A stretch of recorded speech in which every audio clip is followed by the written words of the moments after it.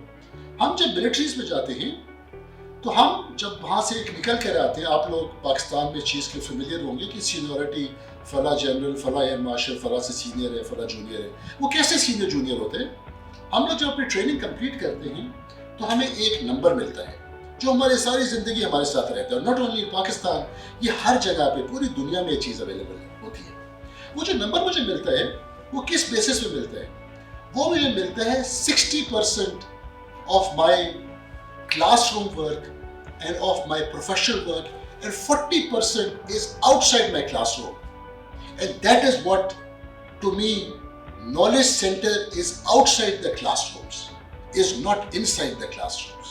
I'm making a very bold statement and I want educationalists and others to come back to me and maybe share their differences if they have. Knowledge is outside the classrooms. Knowledge is where your heart is and education is where your mind is.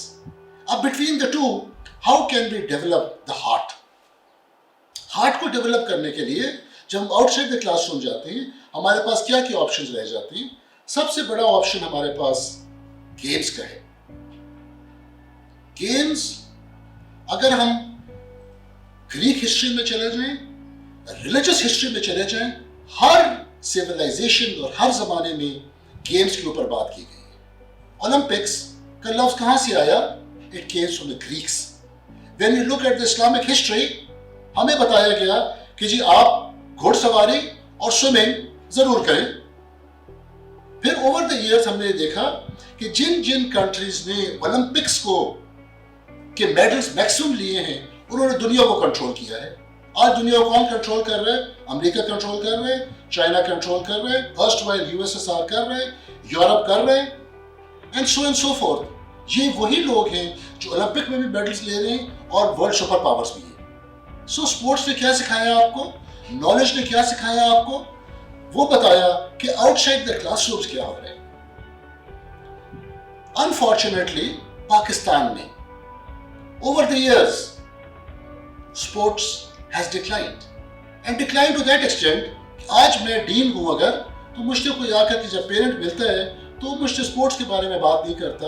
وہ مجھے کہتا ہے کہ بھائی میرے بچے کے A+ کیوں نہیں آئے، میرے بچے کے فلاں کیوں نہیں آیا. He doesn't talk about sports. نہ میں اسپورٹس کرانے والا، نہ مجھ سے کوئی پوچھنے والا. تو کیا سوسائٹی جب ان چیزوں میں ڈی جنریٹ ہوئے گی تو نالج کیسے ٹرانسفر ہوگا؟ میں آپ کو اپنی اگزامپل دیتا ہوں اس کالج کی. ہمارے کور ویلیوز ہیں آنیسٹی، کمپیشن اینڈ ڈسپلن. مجھے یہ بتائیے کہ کمپیشن کہاں سیکھا جا سکتا ہے؟ وہ کمپیشن اس اولمپک لانگ ڈسٹنس رنر نے سکھایا مجھے کہ جب when he was about to cross the finishing line، اس کا جو پیچھے والا نمبر 2 اس کا کمپیٹیٹر تھا، جب وہ گر گیا اس نے رک کر کے اس کو کراس کرائی لائن اور خود اس نے اس کو فرسٹ پوزیشن دلائی، خود سیکنڈ پوزیشن دی. ڈسپلن کہاں سیکھا جاتا ہے؟ ڈسپلن سیکھا جاتا ہے آن دا اسپورٹس فیلڈس. ایک بالر آتا ہے، اس کو پتہ ہے کہ اگر میں کریز کے اندر پیر میرا باہر جائے گا میری نو بال ہو جائے گی. ایک ٹینس پلیئر ہے، اس کو پتہ ہے کہ میں نے اس 4 بال آف دا کورٹس کھیلنے ہیں، اگر میں کورٹ باہر کھیلوں گا تو میرا کورٹ بال باہر جائے گا. تو ڈسپلن کہاں سیکھا آپ نے؟ کلاس روم میں، کلاس روم سے باہر. کوشچن میں خود ہی سوال کر رہا ہوں، خود ہی آپ کو جواب بھی دے رہا ہوں. So it is very significant that we develop this sporting culture in our societies. میں نے آپ کو شروع میں ایک بات کی تھی 60-40 کی. آئی ایم سوری میں اس وقت کی بات کو پھر لنک کر رہا ہوں. اس وقت ہم نے کہا کہ جب ہم پاس آؤٹ کرتے ہیں مجھے 60-40 کے پرسنٹیج پہ مجھے ایک نمبر ملتا ہے جو پوری میری سروس میں میرے ساتھ وہ نمبر رہتا ہے. ہم نے اس کالج میں کوشش کی ہے اسی 60-40 کی کلچر کو 70-30 کر کے لاؤں گا میں. اور کس طرح لا رہا ہوں کہ 30% میں الیکٹیوز بھی ہیں، اس میں گیمز بھی ہیں، اس کے اندر ایکسٹرا کریکولر بھی ہیں، اس کے اندر کو کریکولر. یہ ساری چیزوں کو جب تک میں گریڈ نہیں کروں گا میں اس کو سسٹم کے اندر واپس نہیں لا سکتا. یہ میرا آپ کے ساتھ میسج ہے کہ ان چیزوں کو دیکھنے کی ضرورت ہے کہ نالج کہاں سے آ رہا ہے اور ایجوکیشن کہاں سے آ رہی ہے. اگر یہ چیز پہلے نہیں ہوئی, میں آپ سب کو, and especially the educationalists that are listening to this video, please very seriously look at this, کہ how can we impart the knowledge which is overall diminishing in the society, and through which forums? Through the forums of sports, extracurricular and co-curricular and outside the classes.